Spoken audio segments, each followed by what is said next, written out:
বাড়িতে যে বিস্কুট আছে সেই বিস্কুটকে ছোট ছোট করে টুকরো করে মিক্সিতে ভালোভাবে গুঁড়ো করে দিতে হবে। দিয়ে একটা বাটির মধ্যে ভালোভাবে প্লেন করে বিছিয়ে নিয়ে রেডি করে রাখতে হবে। এবার যেটা করতে হবে, অন্য একটা বাটির মধ্যে টক দইয়ের সাথে চিনি অথবা তালমিছরির গুঁড়ো মিশিয়ে আধ ঘন্টা ঢাকা দিয়ে রেখে দিতে হবে। অন্য একটা হাঁড়িতে লিকুইড দুধের মধ্যে তালমিছরির গুঁড়ো বা চিনি ভালোভাবে জাল দিয়ে নিতে হবে। আর একটা ছোট বাটিতে কিছুটা পরিমাণ দুধ তুলে নিয়ে তার মধ্যে একটু কর্নস্টার্চ বা কর্নফ্লাওয়ার দিয়ে ভালোভাবে গুলিয়ে নিয়ে সেই লিকুইডটা এই গরম দুধের মধ্যে ঢেলে দেওয়া হলো।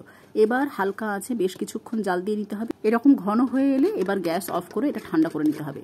এবার দইয়ের বাটিতে ওই ঠান্ডা করে রাখা দুধটাও ঢেলে দেওয়া হলো। তার সাথে একটা গোটা পাতিলেবু আমরা নিয়ে নিয়েছি। তোমরা টক অনুযায়ী পাতিলেবুর পরিমাণ বাড়াতেও পারো, আরও 2-4টে দিতেও পারো, যদি তোমরা বেশি টক খেতে পছন্দ করো তবেই। এরপর ওই যে বিস্কুটের গুঁড়ো আমরা আগের থেকে রেডি করে রেখেছিলাম তার ওপর এই পুরো মিশ্রণটা আমরা ঢেলে দিলাম। ওপর থেকে একটু বিস্কুটের গুঁড়ো ছড়িয়ে দিলাম ডেকোরেশনের জন্য।